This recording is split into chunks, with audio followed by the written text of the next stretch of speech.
Podcast. It's the Fan Friday edition. Show's always brought to you by Red Cap Plumbing and Air. Hashtag Tampa Proud. They are my go-to for plumbing, AC, all that stuff. It's been for like 12 years now. They bailed me out of some serious problems. They bailed Christian out. They help Stank with his business. It's awesome stuff. Also, don't forget to check out manscaped.com. Use the code BABYOIL for 20% off and free shipping. And, of course, our friends over at rebuiltmeals.com. Code BABYOIL gets you 15% off lifetime. They have a plethora of meal options. Deliver the entire state of Florida. Totally fucking worth it. Saves you tons of time on meal prep. Keeps you healthy. We have a really cool contest that we're going to announce soon regarding their food and us losing weight and you joining us. So stay tuned for that. We are joined today by, you guys know us. Obviously, you know all of the lovely hosts here. And we are joined by the legend, What the Buck. What's up, Derek? Good to be here. Thanks for having me again this evening. It's nice to chop it up with you guys. What's up, Derek? Listen, I'm just trying to forget last week too. So we can pretend it's a bunch of other shit, but the reality is this is us our coping mechanism, right? So You guys know I'm not in the podcast game anymore. I come on when friends ask every once in a while, but the reality is I needed something to cleanse the palate from the ass whooping that we just got laid on us. So I think talking to you fine folks will be just what I need. Well, I'll say now you ask old school the question. Now you ask it. I don't know where to put my hands. Are my hands Now you ask that question. My hands. Okay, right. Derek, what the fuck happened last week, Derek? What the fuck was that, Derek? I crawled my ass out of my fucking home in a goddamn pandemic. I spent. Oh, you were at the game, right? You guys were at the game. Shit. Harder money. I talked shit to every Saints fan I saw, Derek. I told them I was home. I was finally home in my home. And you know what they did? So much shit that one of the Saints ate my porridge and they took a shit in my fucking bed. What the fuck was that, Derek? Derek, we talked so much shit that the Saints fan we met in the parking lot before he found us on Twitter, tracked us down. Somehow tracked us down and found us after the game just so he could get his. And tagged us on the fucking video. We talked so much shit. Our voices had basically finished. We didn't have voices before we even walked through the gate. Like Gone. They were done. We sat down without voices and we had to recoup while we were waiting for all the pregame shit. And we're like, 45 fucking minutes. At least we can get our voices back. It didn't help. The game was a fucking shit show. It was fun though, right? It was Here's the problem though, Derek. We should have known, and Stank, this will bring a smile or maybe not to Stank's face. We should have known, Derek. You've been to a lot of games. It was fucking weird, Derek. We're standing in line, right? 2 hours before the game, you figure you can get in the stadium. Nope. COVID world, you can only get in an hour before. So we're standing in line, filling out our fucking vouchers that we don't have COVID. We haven't traveled outside of the country right, in the last 10 days. Talking shit the whole time. And then out of nowhere, like we usually do, Stank screams, Stank, Tampa! Not one response. Nobody. Not one. There's about 100 people around us, by the way. Derek, and there were Bucs fans. Not one response. None. Wow, that's weird. Yeah. I can. He did it the second time like in a random bar in North Carolina, and I'll get a bay. Like there'll be one random idiot. It's like, oh yeah, bay. Yeah. No the random security idiots, guard apparently. on the second one was like bay because he felt bad. That was like I think it was the guy from like the military that had the machine gun. He was the one that felt bad for me. He gave me like a sympathy bay. Yeah, it was sympathy bay. It was definitely funny weird. Double entendre there. Definitely weird. So listen. Before we had I need to hear his answer. I need him to elaborate on that. I need my therapy. What happened? I mean, you won't like my therapy because there's no secret to it, right? I mean, sometimes you're the hammer and sometimes you're the nail. The team went in with bad game plans on both sides of the ball and got their asses whipped. The Saints were better prepared. You can't lose like that and have it be one person's fault. I don't even give a shit if it's Tom Brady, right, the quarterback. You can't hang that on just him. Did Tom have a great game? No. But not many people had a great game. But when it's that much of a just total ass whipping, that's on your coaching staff. They got to wear it, and they're going to go out and defend all their players. They're going to lie and say shit like Devin White is great in coverage. They're going to lie and say shit like the offensive line did an admirable job.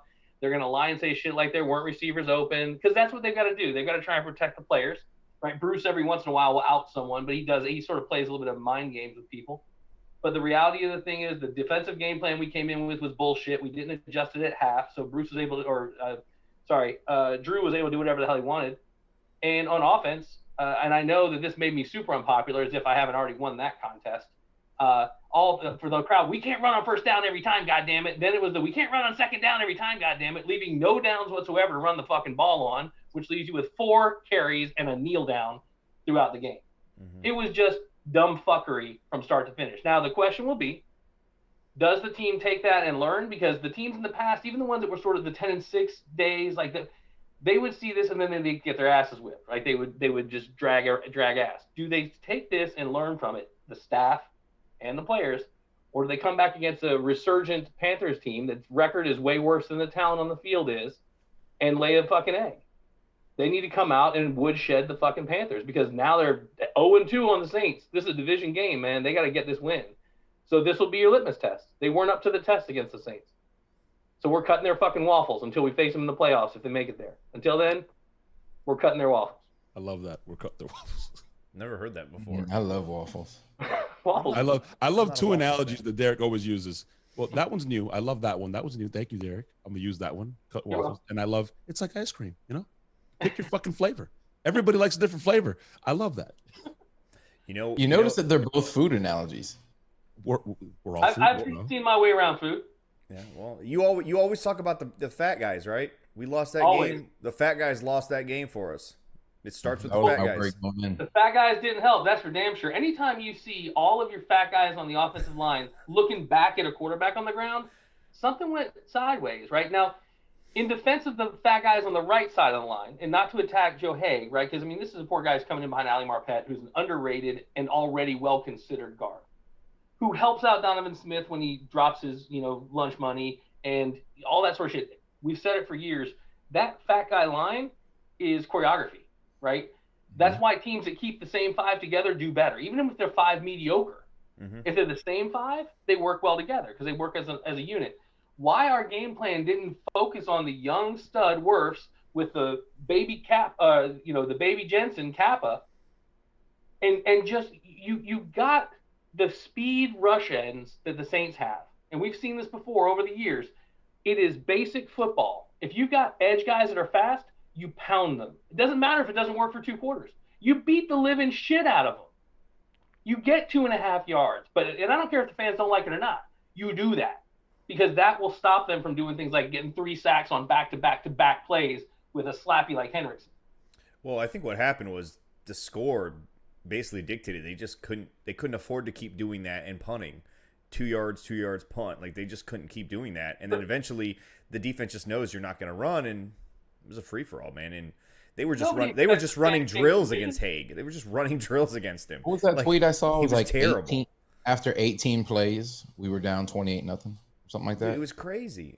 We were down 4. We should have been down 35-0 if it weren't for that stupid fumble by their tight end that we just kind of got. 1 yard line. Yeah, that should have been another touchdown there. There's nothing that told me they were going to stop them.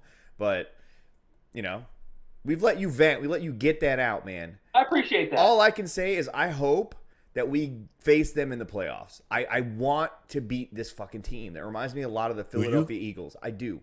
I hope that we face them. Yes. Because I think they will beat them. It just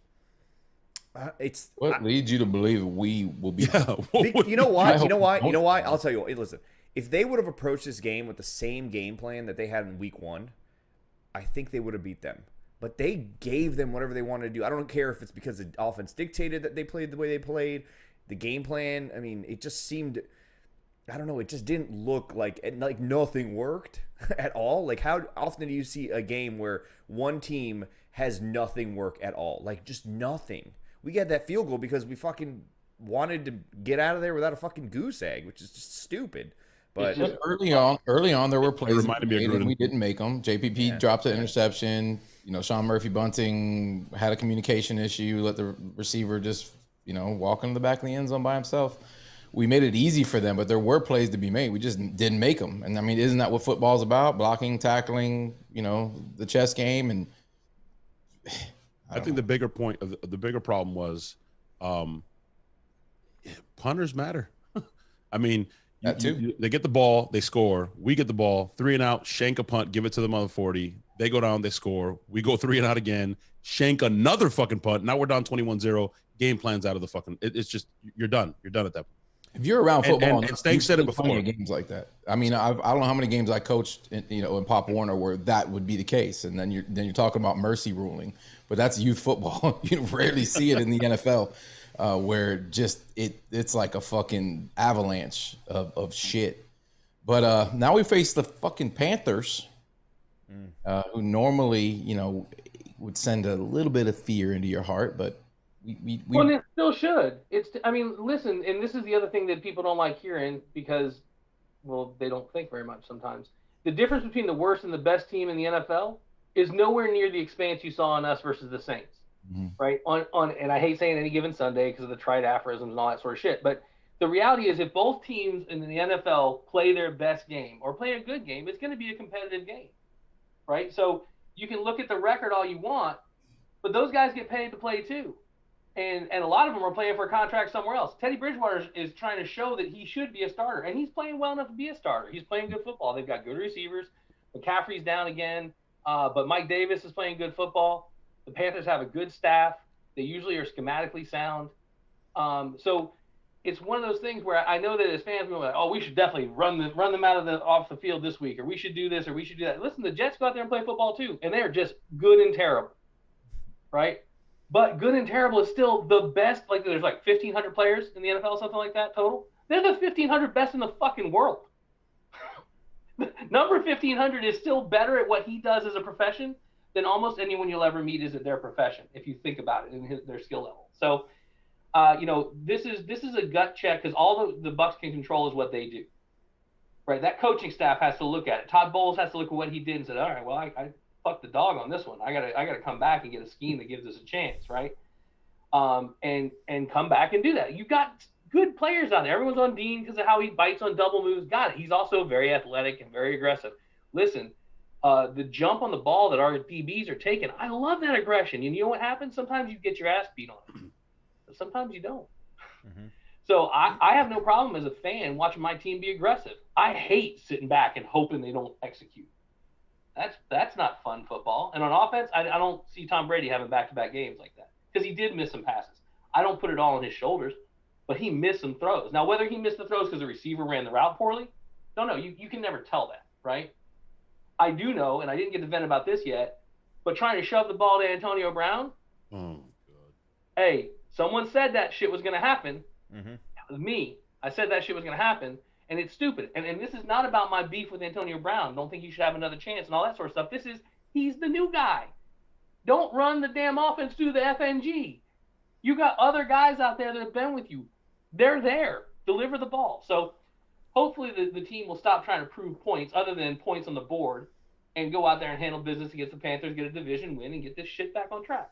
The other thing, too, I noticed was when they faced the Giants, this team, I think, doesn't understand, or maybe they didn't really realize it, that when you are so stacked on paper, right, teams are going to give you their best. It's like when you face the Lakers and they're the champs, or you face the Warriors and or the Heat, you're giving them the best effort that you have. And the Bucs are, they've been given this crown, they've been given the NFC, they've been given the Super Bowl in some circles, and people are like, hold the fuck on, dude. We're going to come out here and punch this paper champion in the mouth, and the Giants did that. The Saints obviously did that, and I'm hoping that the Bucs kind of understand that, listen, we have to give it our best because now we're facing teams that are going to give us their best, regardless of how good or bad they are. And we were talking before the show, Christian and I talked to Stank a little bit, that this Panthers team is not the Panthers teams of old, but this will be a closer game than people probably will think, right? This is going to be, it's a division game, and they're facing us. They're going to give it their best, they're going to give it that good shot. They just took the fucking Kansas City Chiefs to basically the last drive, right? Yep. They're going to give us the same effort. They're not out there, they're not screwing around. And if you allow Teddy Bridgewater the time and the space, he will pick you apart. I'm just hoping that, like you said, Tom Brady doesn't have 2 bad games in a row, and that this defense, looks at themselves in the mirror and says, like the whole team collectively, of, we were embarrassed. We can't do that again 2 weeks in a row. Oh, Derek. Sir. How do you feel? You watched the game obviously on TV from home. It's a little bit better angle than what we got to see. But Bruce Arians said in his press conference, I don't know, it was right after the game. I think it was the one on Monday, that they had to stay in base a lot because the Saints were running a lot of 12 and 13. And the Giants kind of built a blueprint on how to beat this team, because if we're not running nickel, he said we couldn't run nickel a lot because of the personnel. We can't get too exotic. Is that a recipe for disaster for us because we don't have Vita Vea and we're not heavy in the ass in the middle there if they're going to run 12 and just run it down our throat? Or no? What's the deal? I don't disagree that you can't go to nickel in that situation, but defense against 12 and 13 that's not eccentric, right? You're not having to go to like page 26 your defensive playbook to figure out how to combat going against 12 and 13 personnel. Now, Vita Vea is a unique talent. We knew that. When he got injured, we knew we were going to suffer. Nunez, Roches, and McClendon, and these guys have performed admirably. You need your front seven to do front seven work, irrespective of what's going on. So, yeah, you don't have as many creative things you can do, and I know that Bowles loves creeping people up to the line of scrimmage and sending a lot of pressure, and maybe you don't get to play that game. What you end up having to do is take more risks, right? You try and cut the field in half. You force a quarterback to one side or the other. You roll coverage underneath his hots, right? And you guys heard me talk about that for years. If you're going to show any sort of pressure, you've got to roll the coverage behind the pressure, because a quarterback like Drew is going to go to his hot read. Now, if he's able to get past that hot and you don't get home, you get scored on, right? That's the way it works. If you're going to come with pressure, you're going to have that situation. But the problem to me was just an absolute fear of Drew Brees, and they met it with just hope he makes a mistake. He's the wrong person to fuck with like that. He's not going to make a mistake. And to Sammer's point, listen, all week it was the battle of the GOATs. Who's the greatest quarterback of all time? You want to know who's the greater quarterback right now? Drew Brees is. He doesn't have the rings. I got it. But right now, he whooped Tom's ass in that game. So, and I don't mean in history he's the greatest, Sammer. So I see you shaking your head. But What I'm saying is, head up. I'm telling you right now, the text messages between those two are probably fire. Absolute fire. Because Brees is just like, hey, bitch, come over here and wash my car. Right? And you know Brady's pissed about it because at the end of the day, he whooped his ass the entire game. So, no, I know there's a lengthy answer to your question. But, no, I don't think that it does limit some of your flexibility if you have to stay in base. But now that you've seen it twice, better not be bitching about it the third time. Mm-hmm. Right? People are going to see it. Yes, sir. Can we talk about the elephant in the room? What the fuck are we on offense? Like, what is our identity? What is this? What is this offense? I know what they want to be, a play action team, throw the ball. It just, in the year and a half now that Arians has been here, and I get it, we've put up some offensive numbers, but I think we've done it despite the system. I think it's more of like a fucking schoolyard type, mentality when shit breaks down and we have enough talent to still make plays despite the system. What is the identity of this offense? All right. So I don't disagree with what you said. I like Bruce Arians. I liked him in Pittsburgh. I liked him in Arizona. I think he's a bright guy. I do like vertical passing that he typically employs. What I don't like is what we seem to have, which is this sort of, like you said, we don't have an identity. Right now, you got a lot of folks, Tom Bassinger, who I like. I know I'm only like one of 6 people that likes him, but I think he's very bright. Never heard of the guy, yeah. Play action can work whether you can run the ball or not, right? Play action is about keys. It's not about what you do. Mm-hmm. So if the linebackers are keyed, whether you hand the ball off or not, they're going to read their keys. Your comment about schoolyard is very much what I think we ended up in with Jameis, because Jameis would extend plays, right? And we had good athletes. So Jameis throwing the ball down to Mike Evans and letting Mike get a 50-50 ball, sure. Because there is no such thing as a 50-50 ball for Mike Evans also. Let's just revisit that. Can you tell Brady that, please? Yeah. So can you get word to him? That part is a bit perplexing. Now, the first game I heard people bitching about that, I watched them bracketing Mike. And I'm like, okay. And then he threw the ball to Scotty Miller. He threw the ball to Johnson. He threw the ball to everyone else. He threw the ball to the fucking water boy one time, I think. Right? This week, I didn't see that. Right? This week, I didn't see it. And then when you're getting curb stomped, sometimes the way to respond is to ask your stars to be stars, right? And so you go to Mike Evans and say, listen, I get it. They're all over you. I'm still going to you, right? Please don't punch anyone in the face. Catch the ball and let's move the chains. We need the momentum, right? Scotty Miller, good receiver. He's not going to get the team fired up. Even when he scores a touchdown, it's good. He's not Mike Evans. Mike Evans is going to get the team fired up because he can put a team on his back. We've watched him do it when he was the only guy who could catch, right? So to the original question, what are we? We're a mess right now because we don't have an identity. And I don't know whether to blame Arians or Leftwich, but it's one of those two. Arians has to wear it because he's the head coach. Now, Arians is a pretty good leader, and so I do think he has delegated a lot of that to Byron. But he'll never let you know that, nor should he as the leader of the team. He's going to wear that because that's his job. That's like the coaches lying that I said earlier. That's their job, guys. We can get mad about it, but you know what? If you have any employees and someone says some shit about your employee, you're going to do the right thing for your client or the right thing to get it done, but you're going to protect your people because that's what you're doing as a leader. As long as they're not doing something like you didn't beat a woman or anything, you know? So we got to find an identity. And right now, Tom is trying to force the ball downfield, and I don't understand why. I really don't. It's almost like he's trying to prove a point. And that man has nothing to prove. Right? Tom Brady has zero to prove to anybody. To my point earlier, he is, I believe, the greatest quarterback of all time. As much as I hated him in New England, the guy is just fucking phenomenal. Mm-hmm. His first bad game was against the Saints. And that bad game wasn't terrible because half the time his clock was short because he had people in his face the whole time, which I might point out would have been negated if we had punched them in the mouth the first 4 possessions. This offense pre-Tom Brady, right, when it was with Pittsburgh, when it was with Arizona, when it was with Jameis, the knock was you need an offensive line that can withhold for 5 seconds and let those routes develop, right? We now have, in my opinion, we do have that offensive line now.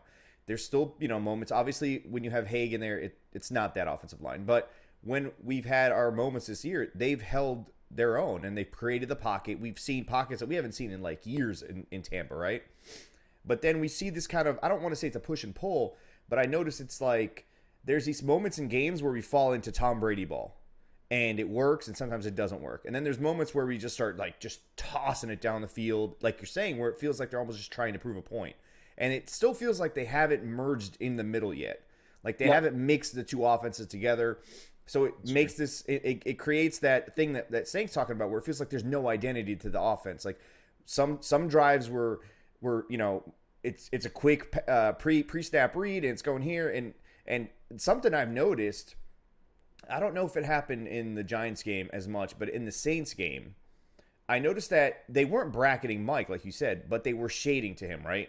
To create the illusion that it was going to be a bracketed coverage. And then Tom is he's so keen on reading. Force him to second, yep. He's pre-snapping everything, right? So it's almost like they were using that against him. I'm sure it's more complicated than that, and maybe it's just me looking at shit weird, but it just felt like they were kind of making him think one thing to just immediately go to that quick out to Gronk or that quicker route, off the line of scrimmage, to where it almost negates Mike Evans without actually bracketing him. But when you look at the film, it also didn't help that Haig gave him zero time. Even if he did want to hold the ball and get it to Evans when he was flying open, it wasn't going to work because Haig wasn't giving him the time. Against this Panthers defense, do you think the Bucs... What do you think their approach will be this week, considering what happened against the Saints? Well, I think I saw, you guys are more plugged in than I am, obviously, but I thought I saw Ali Marpet is back this week. He should be. He should be, yeah. Now, he was out because of concussion protocol, right? So this isn't like he's coming back with a sore knee or a busted, elbow. He's going to come back and be Ali Marpet. Mm-hmm. So I think you're already going to see a different offense. To Sammer's point, when Brady has time, Brady is a surgeon. He's like Drew, right? You give him an opportunity, and sometimes, Brady will take shots because Brady knows he can fit the ball in a ball-sized window, right? And he's not even afraid of trying it. So I do think that we're going to see is a return to the offense that we've had throughout, as it's started to grow through the season. I think you'll see a better running game. I think that the team will try and make sure they stay in front of the sticks a bit. So I think that part of the problem goes away with your offensive line coming back to being the offensive line it's supposed to be. I also I want to see what happens when the offense actually gets to prolong drives. Because Stank, you asked a question, and Sammer, you followed it up. One thing we never get to know as fans is how a drive was called versus how a drive was executed. And I don't mean that Brady's out there freewheeling or doing anything, but whether he checks to run or if he checks to pass at the line, we don't really know. And so when I see people going after Leftwich, and I'm in that camp, I've gone after coordinators plenty of times, you don't really know what the coordinator called sometimes because that's not necessarily what gets executed. So I think a lot of it will be how much do we learn, right? As a team, how much do we learn? Because they've got to come out there and get Brady time. Like, the thing that pisses me off is they knew Haig was going to be at guard. You can't tell me that in practice that week they saw Haig performing, and this isn't to jump on Haig, right? And they're like, oh, we're good. We're good against the Saints front seven. No problem. Don't change anything. Ride it out. Well, we saw that last year in the London game against the Panthers. Right. The entire right side of the line was out. We all said, oh, they're going to run a different offense. They stuck to it. They didn't change anything. Yeah, and it's like what we used to call guru shit, right? The coach is like, oh, I'll think through this. My scheme is so good it won't matter. The fuck it is. No, it is not. Is that what we have going on here, though? Because it kind of feels like that.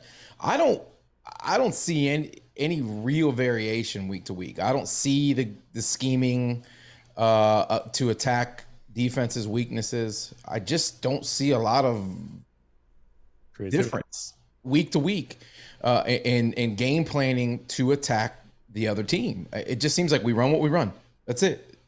Well, and I think that you come in, and I know that West Coast guys, though Arians isn't traditionally, used to script a number of plays at the beginning of the game, and they're going to run the West Coast offense. They're going to run their sets.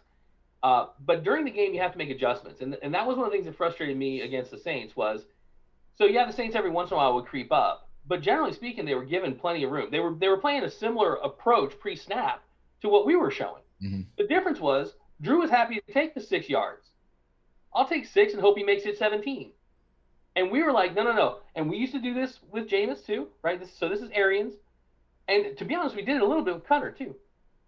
We would wait and let Mike Evans run the 12 yards to get to the cornerback, and then he'd start making his moves. And you're like, that's just ignorant, as they'd say in Polk County. Don't do that. If they're going to play off, you take what they give you. And Tom can do that. Not that Jameis couldn't, but Tom sure as hell can. Tom can go smoke and just – I don't care what the play is. If you're 12 yards off the ball on Scotty Miller, right, or Chris Godwin, because Mike's not great with the ball after catch, right? It's the only thing he's not great at. Get him the ball. Get him the ball in space. You need 3 yards per down if you're not going to punt. 4 yards per down, and you win every game. Just get 4 yards. And you don't get any style points in this fucking league. So I hope that the team will realize that, because the swag that you saw from the Saints, which pisses us off as Bucs fans, because like for years I had no beef with the Saints. I love the city. I've got great friends out there. The team never really pissed me off. I was happy they got a Super Bowl because I love the city, right? I didn't, because if we couldn't get it, I don't care, right? But I'm starting to really fucking hate the Saints. I hate their DBs. They talk too much shit. Their strategy works. Interfere every time and damn the referees if they don't call it. Guess what? That's what they did this week.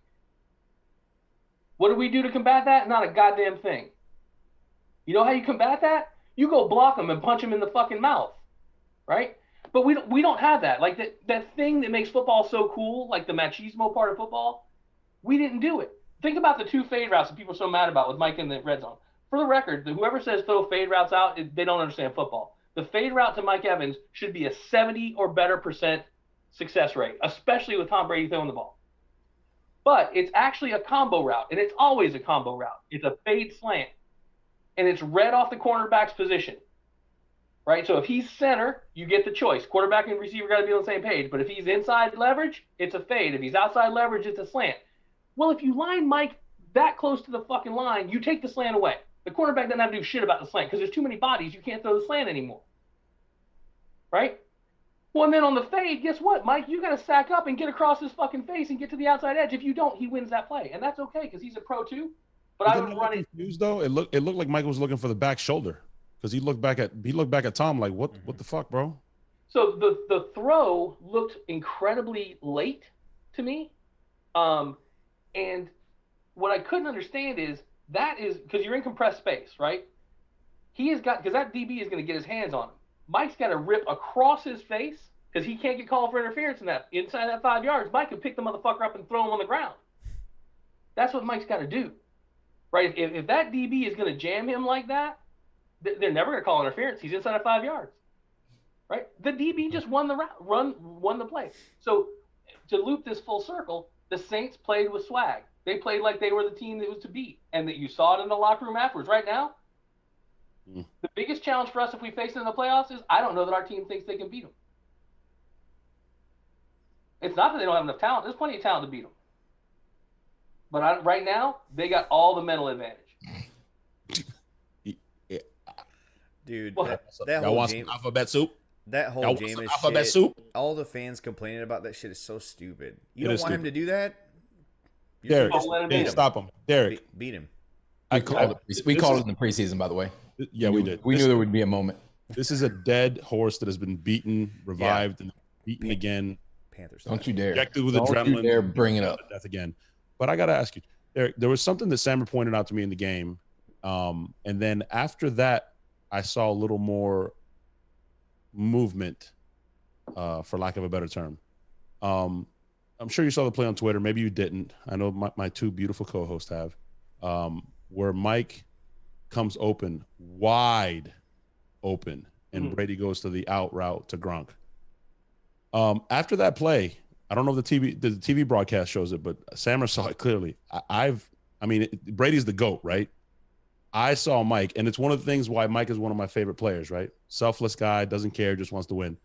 But we both saw Mike rip his fucking helmet off, and he went in on Brady.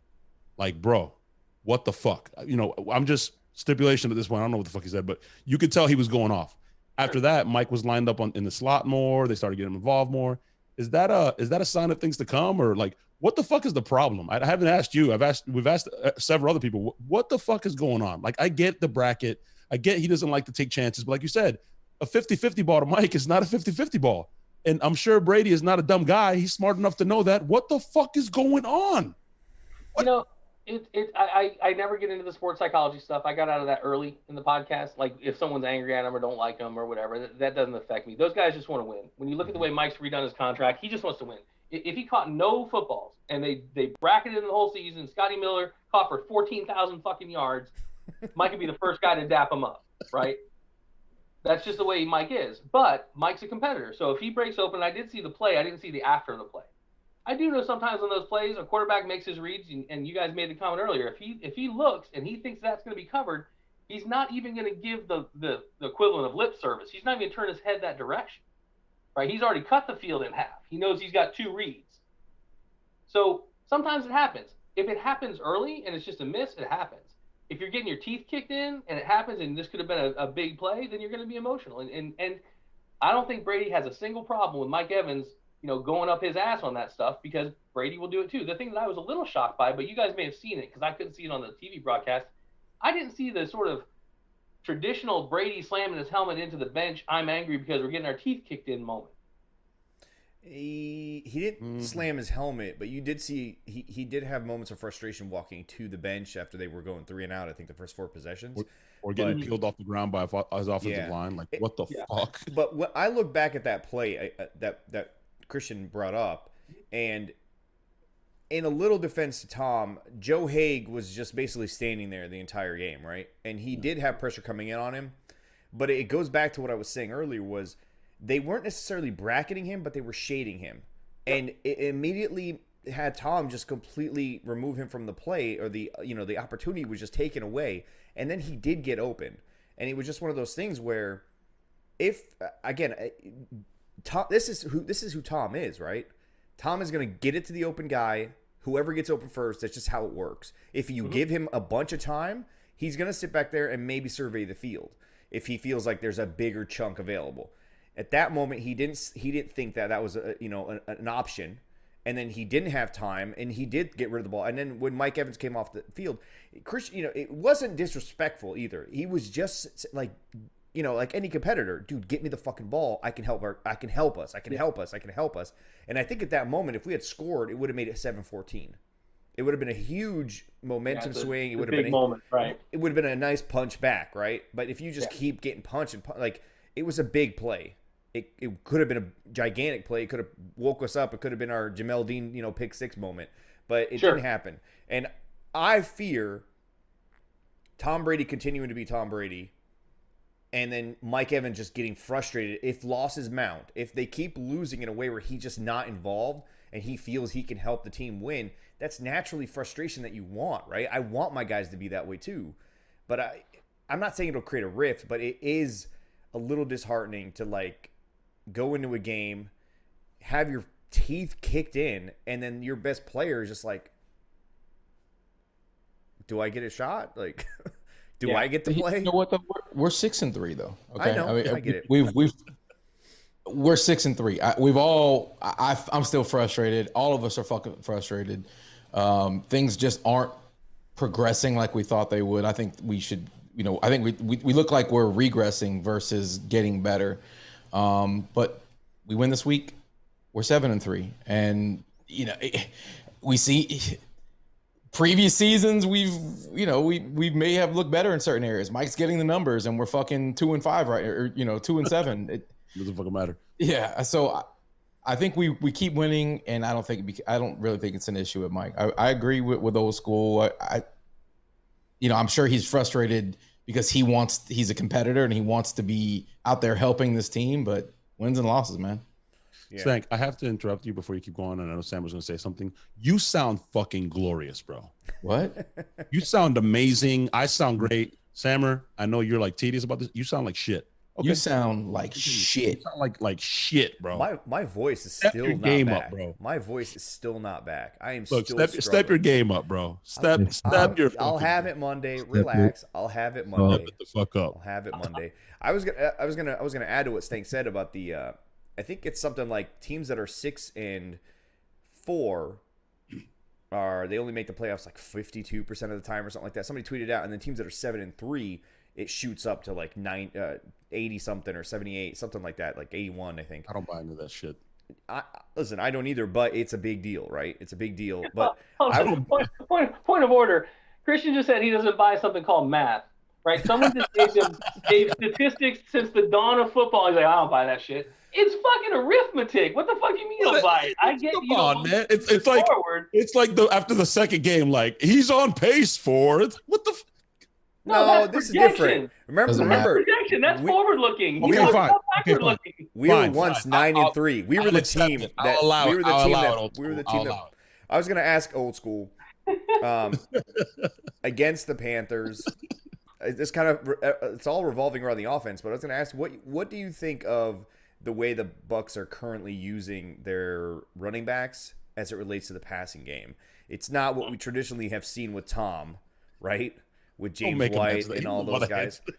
No, I'm like it's baffling to me because I feel like we don't have the right guys for it anymore. I used to think that Rojo was the guy, but I don't. Right. And we don't see Vaughn. So here's the thing. Rojo's hands are not great. He's tried to make them better. Totally get it.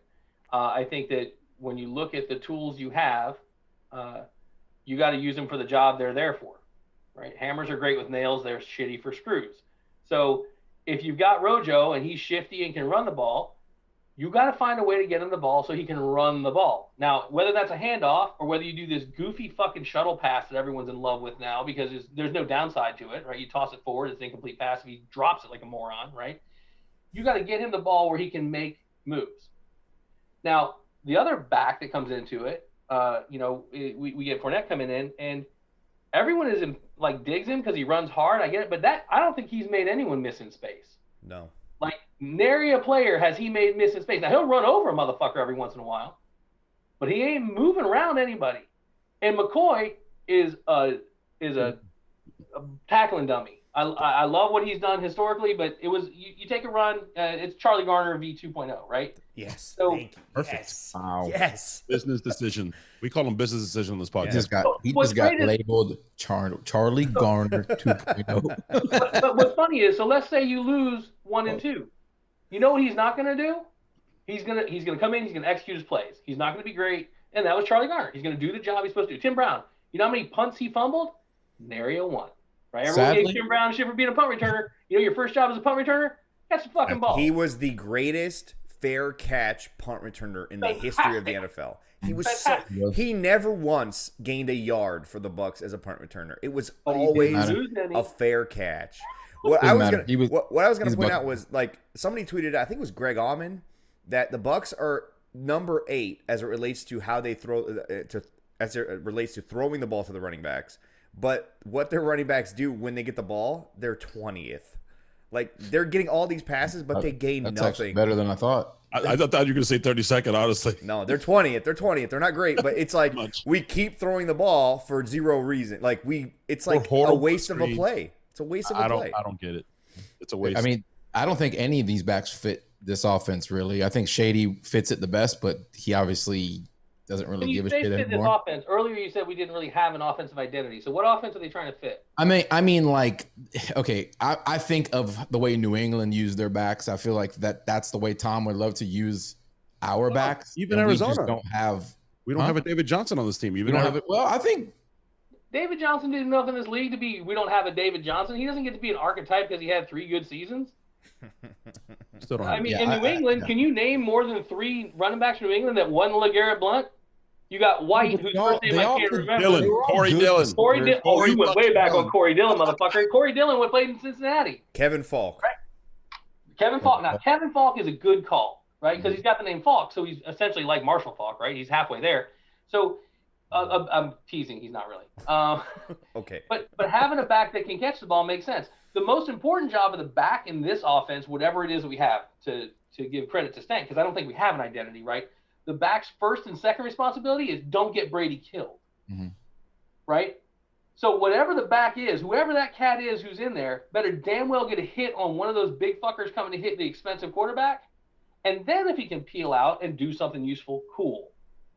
Right? Now, if you're going to design a play, which I think is actually the spirit and intent of Stank's question, you have to design plays that maximize the talent that they have. And way downfield, wheel routes, that ain't Rojo's gift.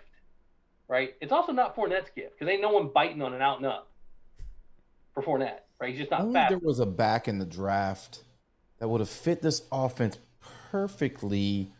Don't say his name. Don't say his name.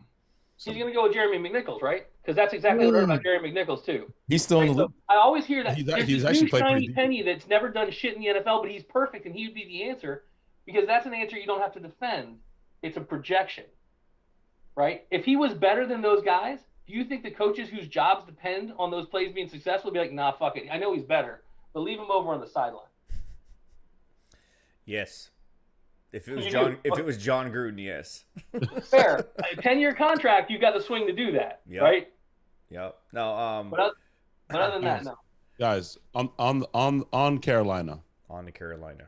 They're scrappy. Keep trying. We get pulled right back. I know. We're trying. We're trying to get to Carolina. They're scrappy. They're scrappy. It's a division game. They're gonna play us close. They played the Super Bowl champs close. But 2 things they don't do well. Teddy gets rid of the ball pretty damn well, pretty quick, but they don't have the best offensive line. And I believe somebody can correct me if I'm wrong, but they're 30th or 31st in rushing the passer. They have like 9 sacks on the year. As a matter of fact, I think the game before we played them, they didn't even get a pressure week 1, and it was kind of a cure-all for Brady. Obviously, it was Brady's second week, so he didn't have a full grasp on the offense. But what do you guys think is going to happen in this game? Like, I mean, Brady should have time. He has Marpet back. They're not great at rushing the passer. We should be able to get after them. I mean, we lost that game because of what Stank said last week. That's the last thing I'm going to say. We lost it on the line of scrimmage on both sides. We should win on both sides of the line of scrimmage this game. Well, they got Brian Burns and I'm sorry. Go ahead, Derek. No, I was letting you guys go first. I'm fine with that. I don't have to be first. I mean, they do have some talent. 9 sacks. Yeah, they do. Yeah, okay. Yeah, they got 2 sacks against Mahomes, who's not easy to bring down. But I think that the point is still valid, right? That if you're looking for weakness, you can't hope Teddy Bridgewater is going to miss open receivers because he doesn't do that. He didn't do it in college. He hadn't done it in the pros. He is surprisingly mobile in the pocket, right? He's not dissimilar from Brady, especially younger. He navigates the pocket well to extend the play. He's really a cerebral quarterback. But you can force him to make decisions that are wrong. Our defensive backfield can take advantage of Teddy Bridgewater.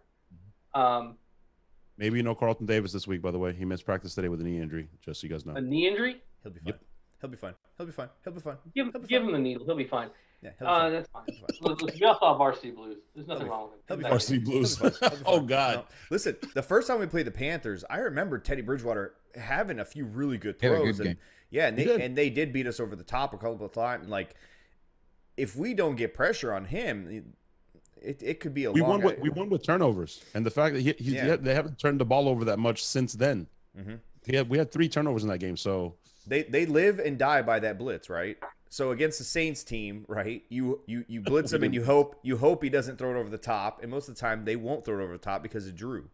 Yep. Now you're facing a Panthers team that's similar. It reminds me a lot of that Chargers game that we had where we lived and died by that blitz the entire fucking game until finally we pulled away just at the end. It's like the Chargers basically ran out of time, right?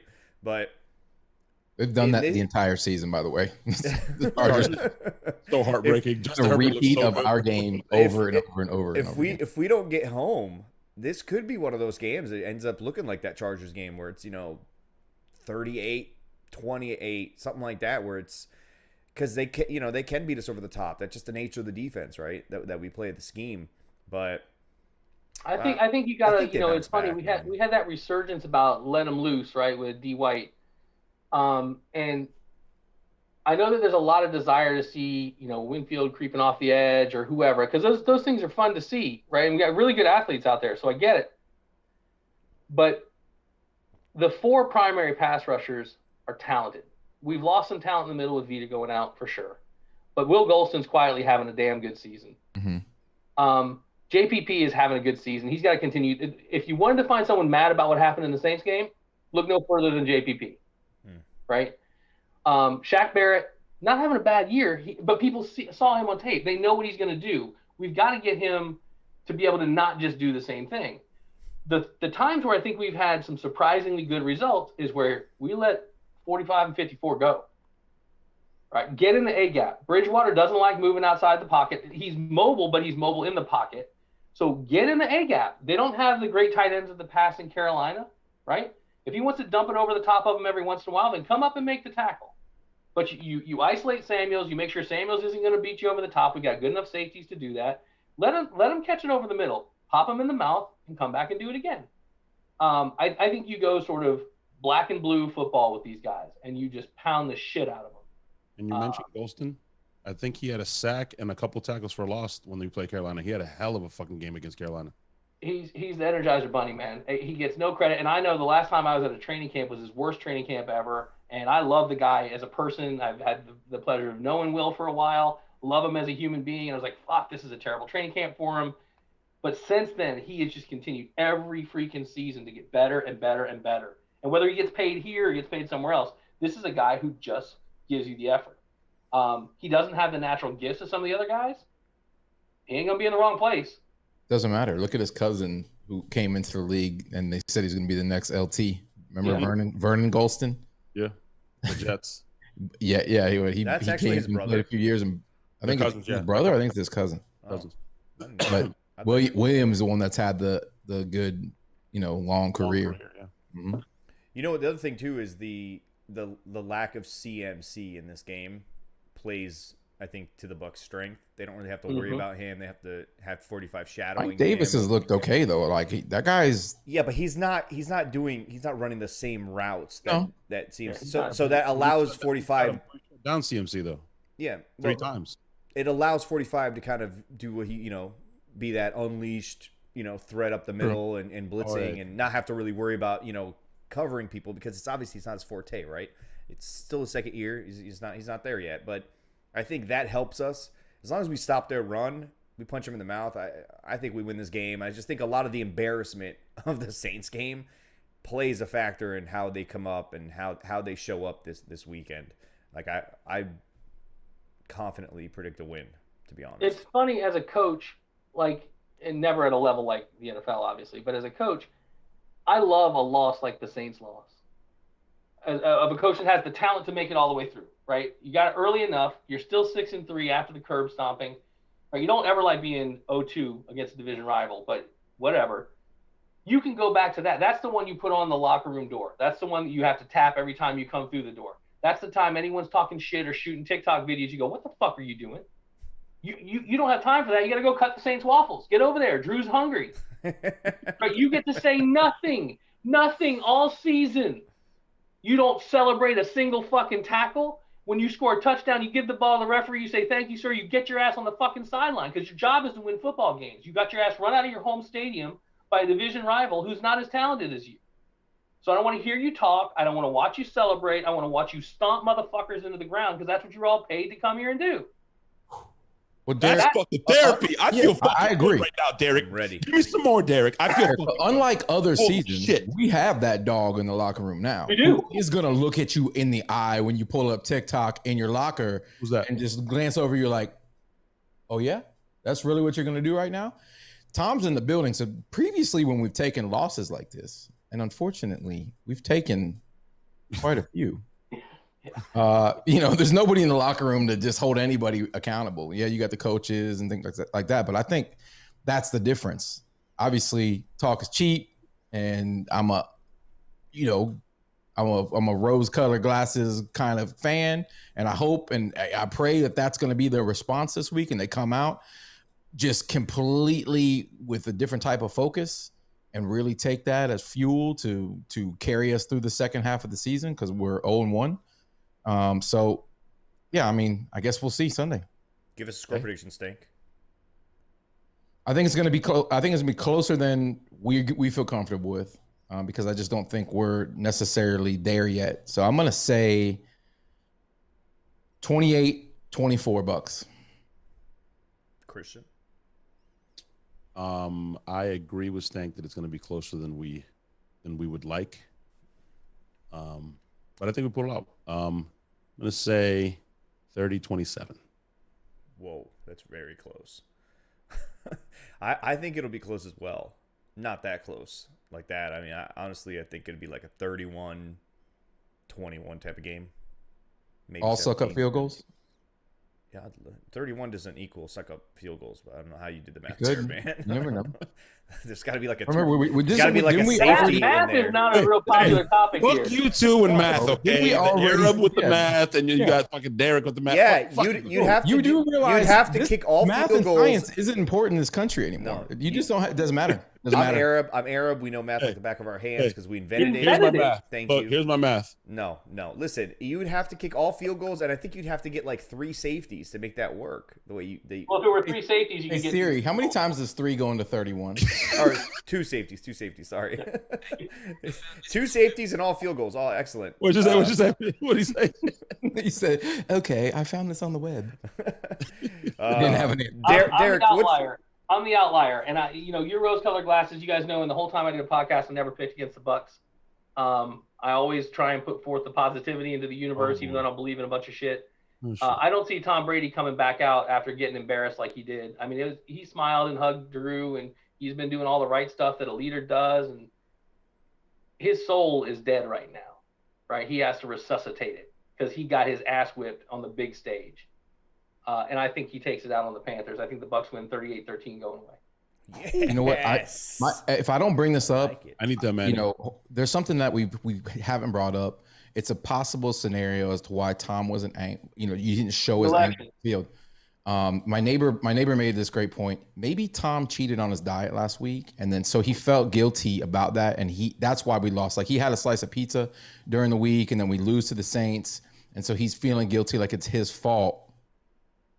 Because nobody got that. By the way, I love Stank's tweet. I don't know if you saw it or not, Derek, but he tweeted a meme of American Psycho when he's pulling the face mask off, the peel, whatever. Yeah. The mask, and he's like, nobody wants to be in the room with Brady this week at $1.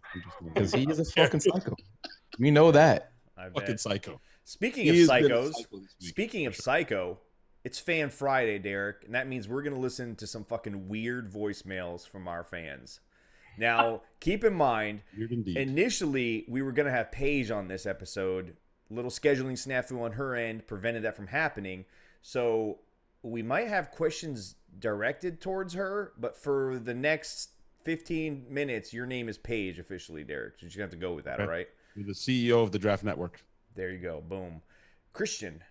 Let's hear those fucking. I better not hear Evan Winter first. I better not hear him. Fuck Evan Winter. Fuck him. He bet against the Bucs. Fuck No, that. yeah, he actually gambled against the Bucs. Bet against the Bucs. Fucking Titans fan. And then wanted to fucking gloat about it and say, "Who said money can't buy happiness?" In a casino, man. It's just a dick move. It is. And then you know what? If you want to do it, Derek, you want to do it. I'm not agreeing with it, but keep it to your fucking self. No. Then he wanted to gloat about it and say, "Who said money can't buy happiness?" Fuck you guys. Only a person with no soul would do that. Yeah. Or someone who a small amount of money bought their happiness. I don't know how much he had on the line, but you know how much money it takes to buy happiness? A considerable amount. A lot. I think you won $86. Evan, yeah, $86 ain't enough. Step your game up, Evan. I'll give you $86 for. I would trade it. In Evan's defense, he has a newborn at home. He's not getting a whole lot of sleep. He's looking to just get any kind of joy. No, you come. More joy would have been brought by the Bucs actually winning. I'm just saying. No, exactly. Not for him. Voicemail 1. There's love suffering. Keep going. We're ready. Hey fellas, it's Zach from West Virginia. You guys know I'm all about those WAP wings. So, tell you boys, wasn't a good week for me. Talked a lot of shit up here, and then we shit the bed. We all did. So, all my coworkers were waiting on me to sing "When the Saints Go Marching In" as soon as I got into work. So, where do you work, bro? In West Virginia? I would have quit my job. Watching a lot of Jean-Claude Van Damme movies. Nothing that old JCVD can't fix you for. So good point. This week, feel like we're gonna right the ship, so to speak. So it really doesn't matter. Teddy Bridgewater, Shape of Water, Lady in the Water, Water World, Water Boy, Watership Down, the SpongeBob movie, Sponge Out of Water, don't matter. Bucs by 30. That guy's fucking love this guy. That guy is fucking brilliant. I didn't get better than JCVD, and then he did the water run. Bro, Jean-Claude Van Damme. I mean, it's fucking double impact, baby. Double fucking impact. Favorite Jean-Claude Van Damme movie? Go. Double impact. Bloodsport. Oh, Bloodsport. Yeah, Bloodsport. Sorry. It's not even close. Show us the damn mock, man. I was going to say Kickboxer, but I love You mean you didn't like the double impact where you had the cheesy twin? No. Bloodsport. No. It was just the perfect amount of shitty acting and just bloody nonsense for absolutely nothing. No, Dude, like Kickboxer has worse acting. Kickboxer has worse. No, I said the perfect amount of bad acting. The perfect amount of bad acting. Dr. Death in any movie makes it, by definition, the right amount of bad acting, right? The guy that played his buddy, right? Yeah. That guy was awesome. What the hell was there was a series he was on HBO. He was terrible. He was a football player. He's old. You guys are too old, too young to know about it. But wasn't he Booger in not Booger, but he was in Revenge of the Nerds too. He was he was one of the Deltas or whatever the fuck. By the way, Derek, forgive me if I'm wrong, but did he not smash a beer on his head and like chugged it? Is that where Stone Cold stole it from? The truth. The truth is out there. The truth is out there. That's where Stone Cold stole it from. Plus, Bolo from Enter the Dragon was the main villain. Chong Li? Yeah. Chong Li was a businessman. This is the biggest pecs I've ever seen on an Asian dude. It's fucking insane. Easy. Implants, definitely. Next voicemail. He had milk in those things. Hey, what's up, guys? It's Sam from Cali again. It's about time I call in again. It's been a long-ass time. But I just want to say, dry rub, and I still go with the ranch. I'm sorry. But I will throw in a wild card flavor, and I love to go with the lemon pepper. So I'm curious what your guys' wild card flavor is. But my question is, what's everyone's favorite offensive play and defensive play so far this season? For me personally, I'll say that it was Jamel Dean's interception against the Packers defensively, and offensively, I got to go with Scotty's touchdown against the Chargers for some reason. Just that two-play drive was special. Anyways, love you guys. I'm going to be raising these flags way up high in Cali. And, yeah, that's all from me. Take care, guys. Adios. We love our Cali Bucs fans, and there's tons of them. Love them. Oh, yeah. I'll go first. My favorite was when Sue flicked Aaron Rodgers about 15 yards for the sack. And my second favorite play, offensive favorite play, I'm going to go Scotty Miller too, wide receiver 1, but against the Raiders. That bomb in the left corner end zone was fucking ridiculous. Yep. I mean, as Derek would say, he can throw the ball through a hole the size of a fucking football, 50 yards down the field. That's insane. That's a bucket throw. Yeah, I that was my offensive play too, man. That was my favorite offensive play this season. My favorite defensive play was when Devin White screamed from the next stadium over across the entire fucking field and just destroyed Derek Carr on that 4th down. Oh my God! Where he said, I have to "Fuck agree. you! Why are you trying to run against my boys? Get the fuck out of here!" That was an amazing fucking hit. Love it. It's good shit. I'm gonna go with one of Rojo's angry runs. I miss a good run game. So there's several to choose from. I hope we see more of that this week. I'd love to see Rojo just have a career game against Carolina. And I have to agree with you, Sammer, that Devin White play, for me, that's the highlight on defense. Absolutely. I will side with the Jamel Dean interception because I think it stopped bleeding that could have made this season not what it is going to be, right? I mean, that was a seminal moment in this season. Mm-hmm. Offensively, I would have picked the Scotty Miller throw because it was the best throw of the season. Probably the best throw since I saw Josh hit Vincent Jackson in Carolina into overtime. B-Jack actually tweeted that the other night. That throw was another one that was in a ball-shaped window on a laser. But I'm going to pick the Tom Brady QB keep for a touchdown in New Orleans, first game of the season, simply because of the permanence, right? Tom Brady's here. Tom Brady's going to make the call. He's nowhere near the physical specimen Jameis Winston was, and we were afraid to call a goddamn quarterback sneak ever. And here Tom Brady's old ass is going to call it whenever the fuck he wants to, and he's going to get 2 or 3 yards. So my fun offensive play would be that one. I love it, Derek. Back when things were simple, when we scored a QB sneak and we thought we're going to go undefeated. I mean, opening fucking drive, boom, boom, right down the field. We're not losing a fucking game. And then I ran around my whole fucking neighborhood after that drive. I was like, we got it. I called everybody I knew. How the fuck did you had COVID? I was running. I didn't care. I was in a robe. I had nothing underneath the robe. Robe was open. I was just running. You had COVID. He was out there spreading COVID. He didn't give a fuck. Spreading corona, you bastard. Yeah, but listen, this guy brings up lemon pepper as this wild card wing option, right? Listen, lemon pepper is okay. No, you know my wild card wing flavor is garlic parm, and it's not like the runny oily kind. It's got to be that perfectly like thick sauce on there that just, oh man, if you get a good garlic parm. I agree with you. I agree with you, but very, very underrated. But I think they're underrated because they're easy to do wrong. They can get very greasy and nasty, but when done right, garlic parm is the shit. Amazing. There was a joint we used to go to in Tampa. I can't remember what it was. It was a sports place. They had a garlic Parmesan wing that was perfect. It didn't run. It had no oil on it. It was fucking perfect. It's easy to fuck up. I've had a lot of bad garlic parm wings because they're just drenched in fucking butter or grease or something. Mm-hmm. Lemon pepper is for roasted chicken. It's not a wing flavor. Thank you. Out here. Agree.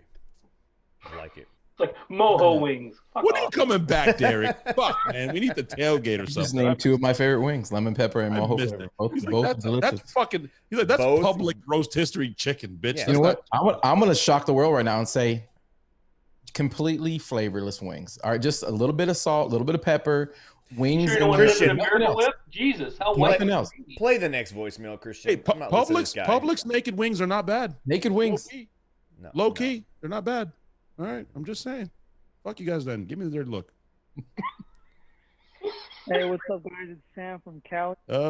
We heard you already. Sam's sending voicemails in. 2 fucking takes. What's up, gentlemen? It's Kevin. Calling it for a fan Friday. And yes, Mr. Marcos, I hope I'm pronouncing that correctly. I am the infamous vegan. And I got one question for you. You're more familiar with Bruce Arians than any of us. You've followed him for quite some time. You have a close personal relationship with him and his family. And everything about the guy I absolutely adore. I'm a big fan of the Arians Family Foundation. I've been working child welfare for a long time now. And I feel like there's a big fan of the CASA program and the GAL program. I rely on them every day. Great organization. But I digress. My question to you, man, is what do you think enables Bruce Arians specifically to kind of deal with, or I should say quell, a possible rift of the locker room falling apart after that devastating loss last week? Because, I mean, you don't suffer something like that without having consequences. And I hate to say it, but that was something that we hadn't seen under Bruce Arians. Like under previous coaches and for a long time, you could expect the Bucs just to get fucking mollywopped once a year, at least, if not more often than that. Even when they were competitive, you go back to like Tony Dungy's days, and there was like the '99 Miracle season. They got fucking bitch slapped in Oakland a few weeks before playing for the NFC Championship. But so it just kind of happened. I mean, you can't explain. It hadn't happened under Bruce Arians. So I'm wondering, Mr. Mikos, what exactly enables Bruce Arians to deal with that, to quell any kind of fallout from that? I'd love to hear your insight. And also, I'd love to hang out with your grandmother. She's a lovely lady. We'd extol the virtues of Mediterranean cuisine and all the wonderful sources of plant-based protein it offers. I hope you guys are doing well. Take it easy, and I look forward to listening. I remember that because her grandma would slap the shit out of him. She would. Her name's Nene or Mimi? It's Nana. Nana. So Paige, we're waiting for your response. So go ahead. Derek, you have to use your best Paige voice. I don't have a Paige voice. Apology. My non-masculine male voice is as good as you're going to get. The question is, we don't know what it'll take because it just happened, right? And the fact that it hadn't happened yet is simply because he's so new. These losses do. And by the way, +1 for using mollywopped. I don't hear that word nearly enough. At any level, some days you get your ass whipped. You don't get to be a head coach in the NFL without being able to handle that unless your name is Adam Gase. And no one knows how he became a head coach in the NFL. And that's still a mystery. He doesn't even have lineage to call out. So this team has so much talent, and the risk was always, would this become the Philadelphia Eagle dream team failed experiment? Right? Because when you put that much talent, you start going out there and doing that Madden bullshit. Oh, and they just signed this other player that I had on the fantasy league 3 years ago. He must be really good because he got me a lot of points. You start getting worried because there's still only one football, and there's a lot of ego. The only one who ever did that shit well was Belichick, because there was no ego except for Belichick, right? So I don't think it's really as big a deal as the caller is making it out. Despite his obvious lucidity and plant-based protein, he's obviously very well thought out. I don't think this is a big deal. It happens, but go to the next fucking game. Like these are the kind of games you normally burn the tape. I'm not a huge fan of burn the tape when you're still new. Tom Brady's just on this team. This defense is just coming into its own. It started at the end of last season. That defense has too much talent to get that many points hung on it. Right? Damn how many points we scored. They got a bunch of points hung on them. And everyone on that defense better be, Todd, what the fuck? Let me press up. Let me try and stop this. Right? They've got to go find, we talked about the offensive identity. That defense has to find its identity. It's not a chess defense in that regard. So. Great answer. Love it. I love it. Great answer, Paige. Next call. What it do? Take two. This is Smitty Shawty from ATL, the Loose Cannon Reporter. Hey, y'all. What's up, Samuel? What's up, Latte? What's up, Stank? Samuel. Hey, Miss Paige. The hood loves you, baby. Man, this game right here, man, I was embarrassed, man. I was embarrassed. I don't know what the hell Bruce Arians, they said they put together. I thought I was going to see some new shit, but I don't know what to say, man. I really don't know what to say about this game. I was embarrassed, man. And it tripped me out is that Bruce went off and tried to blame some stuff on Tom Brady. I said, well, hell, I bet Tom Brady. So I said, hell, well, you came up with the plays, shouted. I'm just trying to implement it. I ain't got no blocking. I'm running for my life. Then you got Chris Godwin out there looking like Edward Scissorhands out there. He should have sat his ass down. We need him for the rest of the season, whatever we may have left. Shouted, this game right here, man, boy, it was embarrassed, man. I went to a New Orleans football. They had a little meet, and I went there, and what did I do that for? Boy, they was clowning me so bad. You know, I stood my ground, shouted. You know what it is. You know what it is. And they were playing in New Orleans. Talk that shit now. Way in the water, all that, man. They were, then shit. The insult, the injury. Peyton had that. Sean had that look like I'm gonna bring somebody you should remember. And it was Jameis Winston got in there, boy. If you look at BA, he like Papa Smurf, like damn. But other than that, man, it's kind of hard to express how I really feel. But I don't know what to say. I'm lost for words, man. But I say, you know, it's a bad game. We'll move on and learn from this, and hope we get better from here, man. Love you guys, man. I'm staying up. I'm down and out, but, you know, I'm going to rise back up, man. I ain't the Falcon, but a race of cannon. Go Bucs. I'm out. Great call. I love it. That one spoke to my soul. That was I a felt, good call. I felt every Down word. in the water. That was a good call. So New Orleans. He was getting clowned at a party full of Saints fans. We were in the stadium, of course, and as is Bucs tradition, getting clowned by Saints fans. By the way, all the other the guy outside was mad cool. That found us on Twitter was cool. Fuck the guy that was in front of us. Fuck Joe Horn. Fucking blowing me kisses, you bitch. Stupid ass hair. Fuck his hair. Next. But what? And no, you know what else? Fuck Sentry Security. You know? No, Derek. How the fuck? Oh yeah, I heard about that. What the fuck? How the fuck gonna tell me to sit down when I'm standing on defense and we're socially fucking distanced? Yep. The next people behind us are fucking 12 rows behind us. Yep. I'm not Shaq. What the fuck? I told you, Listen, man. This was the y'all are reason they better- moved me. This was the reason Y'all when I are was better in men club, than they me moved me. because I've got to the age now where I turned into my dad. Like you guys are too young probably to see this, but maybe you saw it in your dad or someone. You get to an age where you just stop giving a fuck what people say. And I saw that with my dad because I was a late in life child, and I've realized as I've gotten older, and I don't mean like pounding your chest and being a dick, like that's young man shit, but have a seat. Go fuck yourself. Right? How about go fuck yourself? How about let's talk to your boss? How about I'm a fucking 18-year season ticket holder and you can lick my ball sack? Listen, right? So you're saying go full Karen on the security Derek, right there in the stadium. I went there. I went there. I swear to God, I went, Karen. I was like, I've been here for fucking 15 years, and now I'm watching this bullshit. What the fuck? Fuck. Dude. Tell the fucking Saints fan to sit down. The fuck Joe Horn, by the way. Fuck you again, Joe Horn, blowing me kisses. That whole fucking row of Saint fans. Ask these two. They didn't sit down the entire fucking game, and then they're gonna come fuck with me. Dude, listen. I'm usually like that, Derek, but 2 years ago I was in East Club. That was my season ticket spot, and it was against the Patriots, and the entire section behind me was all Patriots fans. They called security so many times on me standing up on defense. I always stand up on defense and I sit on offense. They called security so many times, they were literally going to escort me out of the stadium. I had to call my ticket rep and basically just cussed everyone out in that building. And they ended up moving me to the top of the section where nobody could physically sit behind me because I was up against the wall. And that was their solution. They couldn't explain, like, listen, the majority rules. Nobody wants to stand, but you want to. And I'm like, I don't give a fuck. I can stand at home. Or I can sit down at home. And like you said, you could say go fuck yourself, but they were going to remove me from the stadium. Like, you don't have a choice to say go fuck yourself. And I've heard that, like, you know how we have a bunch of people down in 120 and 121, and they get a bunch of shit from people. And I get it. And the security staff's got to do their job. Right. And if you're standing all the time when we're on defense, like I can imagine someone being annoyed by that. Like I try and stand when things are exciting and then sit when they're not. Right. I don't have any issue with any of that stuff. You get along with people around you. But generally speaking, especially in the world you were in where no one's behind you, y'all can go down the road with that bullshit. That's what got me, honestly, Derek. That's what got me. I tend to do it more like you. Sammer doesn't sit out at all. I tend to go more like you, big third downs, big plays. I'll stand up, start clapping, making noise, shit like that.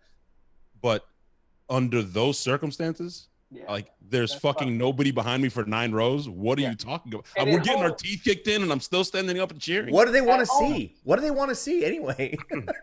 At home, my way around it, my seats are against the wall in West Club, right? So I can stand up and they got the handicap section behind me. I mean, I'd have to be 9'3" to block anyone's view there. So I can do whatever the hell I want.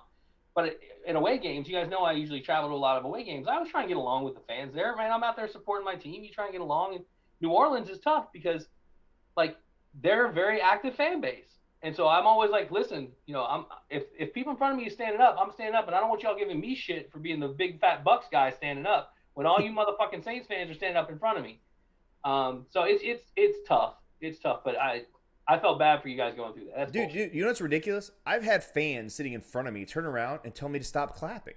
Like, I can't even clap. I can't even clap at a game. No. Hold on. You got to give him context. Stan, give him a little bit of context because Derek is under the impression this is a normal clap, and this is not a normal clap. Was it Pelosi clap? Oh no. This is like a military grade clap. Like it could be weaponized. If he clapped into the right microphone, he could blow some eardrums out. And he doesn't stop. Yeah, it's special. And it's just keeps going. Oh, it could be halftime, and if he wants, he will clap through halftime. We were at our first watch party. That might rattle some cages a little bit. I could see how they might get annoyed by that. Hey, No. We're in a sports bar. Our first watch party at a sports bar, and another fucking Bucs fan was like, "There's nothing fucking happening, bro." He's clapping in the commercial. It's just, dude, I'm trying to get pumped. When I clap, listen. When I started clapping in that Packers game, what happened? We got a fucking pick six. We got a no. It doesn't even register on the microphone. I'm not even gonna waste anyone's time. It's a shitty microphone. That's why. No, it's too loud. It's too loud. Well, I heard one. It doesn't register. One was good enough. It really doesn't register. It's too fucking loud. That's how you win games, bro. When I do that, things change. Pick sixes happen. Fumbles occur. Levante David occur. That's the fucking clap, bro. The fucking clap. He's getting red. All right, get the next voicemail. What up, boys and lady? It's Evan, dry rub, and I guess since the option is blue cheese or shit, it's going to be shit this week because that's what y'all are eating after dumping my call last week. I'm about to dump again. Gotta let it run. Fucker. Anyway, even though I picked the Saints last week, definitely going with the Bucs this week. They should take care of the Panthers. Panthers' defense isn't enough now. If Ali Marpet is out, all bets are off. We saw how terrible this offensive line was without him last week. Joe Haeg just did not get it done. However, Bucs should have a big bounce-back win this weekend. But if they mess around, all bets are off. Carolina's got a good enough offense and a good enough coaching staff to make their life hell. So bring it, boys. Bring it, Paige. Bring it, Tampa Bay. They get it done. 7-3. Let's go. Evan, you ended the call on a good note, but it's always going to be fuck you. And now, since you gave me the option, eat shit. Yes. You know what? Yes. That's an extra. Listen, I'm annoyed by Evan's call because I could just hear it in his voice. Just just want to give it to us. But he just made me think of something. When's the last time we had a backup offensive lineman come in and perform well? In any game, like I can't. Every single time a starter goes down and a backup comes in, they are an unmitigated fucking disaster. Not against. Oh no, that's not true. Not when they played against Gerald McCoy. Do you remember that Gerald McCoy couldn't beat those third stringers in Washington? Do you guys remember that? Yeah, I do. Don't, come on. This is not a Gerald McCoy. Hey, Gerald McCoy beat Ali Marpet last year. Gerald McCoy is Stank's co-host. You need to be polite. Yeah, bro. Stop it. Be polite to my fucking co-host. Hey, make sure you guys subscribe to the Geraldini and the Bastard Show. So, right guard, and I can't remember who the hell it was because I'm old and I forget shit. But he was terrible for a long time. And when they insisted on playing him, Cutter insisted on playing him. 77. He was a fucking turnstile. I know you're talking about. Yes. And then Kappa. Beninock. Kappa, yeah, Beninock. Caleb Beninock. Everyone who came in instead of him was better. Everyone. In fact, I think one time they played with 4 offensive linemen, and they still performed better. That's so good. Wow. So there's your exception. The proof point for you is the old dude, who I can't remember his name either, in Dallas, when we were making the comeback, because I was at that game with Bucknut. Jameis is bringing us back. We're making it exciting. And poor DeMar Dotson goes down because his legs are made of tissue paper. And they put in this old dude who gets whooped like 6 plays in a row in 2 consecutive drives, gives up like 5 sacks to that dude, who then signs a contract because of all the sacks. Mm-hmm. So, yeah, there's a reason they're backups, dude. And so that's why teams like the Patriots, ironically enough, typically, they've usually got 7 mediocre offensive line, right? The days of the Charlie Hannas and those guys, they're in the past, right? You go out and you get some really good to mediocre back guys. You got to have 1 extra, right? So, well, Joe Haeg isn't it right now. Saving the best for last. Derek, I introduced you to Lou. Loose cannons. What's going on, fellas? What's going on, bro? Look, I don't know, man. I still ain't right from the fucking last week beatdown, bro. Got the fucking Panthers this week, man. C-Mac might not be playing. And I just, I don't know, man.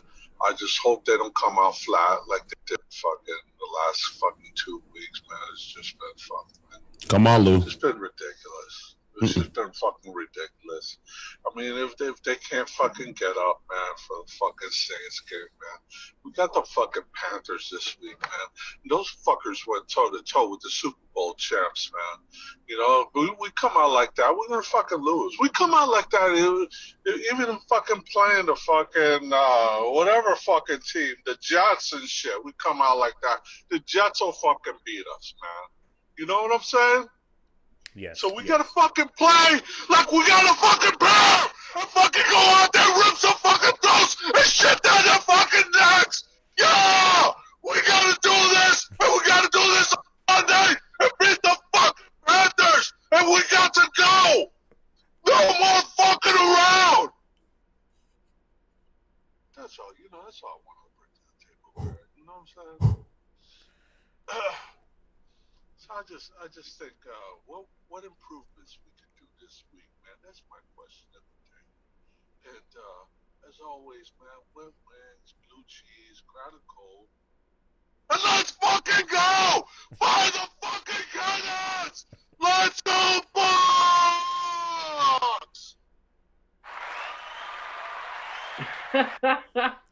He's so good. He's so amazing. Good. Somebody clip that and send it to the Bucs. Somebody at the Bucs needs to hear that and play it in the locker room. Maybe Brian Ford will play it for him after he watches this episode. Brian, do me a favor, man. You have our permission. We won't sue you. You're allowed to use this portion of this podcast as long as you put it up on, huge screen in the locker room right before the game. Have Tom sit down in front of it and play this portion for the team, because that's really what you need. Oh goodness, I love that he sounded like the dude's weed dealer from Grandma's Boy at the beginning, which is an underrated movie, by the way. If you haven't seen it, you should go watch Grandma's Boy. But he sounded like him at the beginning and then blew up. No, his passion is known, right? So legendary. We'll see what the Bucs are able to do. We got more calls or no? That's the last one. He said the best. That is it. That is it. Thank you so much for hanging out with us, Derek. Dude, I enjoyed it. I appreciate you reaching out to me. I had nothing going on tonight. Got the call from Sammer. Had to run to Harris Teeter, which is the supermarket up here, and get it done. But it was good hanging out with you guys. It's always a good time. I appreciate it. Yeah, I know you miss Publix. I know you miss Publix. I do miss Publix every fucking day. I don't get mad at me right now. Well, you can't. It's a weekday, so you're on a plant-based diet right now. Yep. But chicken tender subs just went on sale. I've never been a fan of the chicken tender sub. I don't want bread on top of the breading. I understand it. I respect it. It's just not my personal preference, right? Gotcha. But I'm also a thin crust pizza guy. I'm not a bready. Like, I love their tenders. Their tenders are fire. I love their fried chicken. I love that you can go buy their coating. Like, if you want to make your own fried chicken, you can buy their fucking coating. They what? Do it at home. Yeah, you can do that at the deli counter. Coating? Hot topic for you. Go to the deli counter, say you want to buy their coating, and you can get it. It's already seasoned, ready to rock. I always go to the deli counter and ask them to take down one of those jars of banana peppers for me, because they don't have that jar in the aisle, and they have that big ass jar. They have amazing banana peppers. I love their banana peppers. You put some banana peppers, you put buffalo sauce on that fucking tender sandwich. It's unbelievable. Sammer, did we just become best friends? We've been best friends, bro. We're Brown brothers. Hey, listen, I go tossed in buffalo sauce with banana peppers. It's fucking amazing. Nothing else. Ooh. It needs nothing else. Nothing. Dude, we're Brown brothers, bro. We eat the same. I got you, man. I got you. You still sound like shit, though. Get on mic. I sound like shit because of my voice. But anyway. I do honey mustard and jalapenos, but that's just me. Fucking weirdo, man. Fucking weirdo. Derek, thanks so much for hanging out. Yeah. This might have been the weirdest time you've ever hung out with us, but it was fucking awesome. I had fun. Hope you had a good time. Had a good time. All the analogies. The ice cream, hammer the head. Yeah, there's hammer in the head, hammer the screw. I love it all, bro. I love it all. So many. And he actually understood something that Kevin said that I don't know what that phrase was that you seem to like for some reason. Some old guy. Oh, Mollywop. That's an old song, bro. Oh, you haven't heard of Mollywop? Oh yeah, Mollywop is a good one. No, never heard of it. Anyway, we thank our sponsors, manscaped.com, rebuiltmeals.com, and of course, Red Cap Plumbing and Air. I love you, Christian. I love you, Stank. I love you, Derek. Let's get a fuck the Panthers before we sign out. Fuck the Panthers. Fuck the Panthers.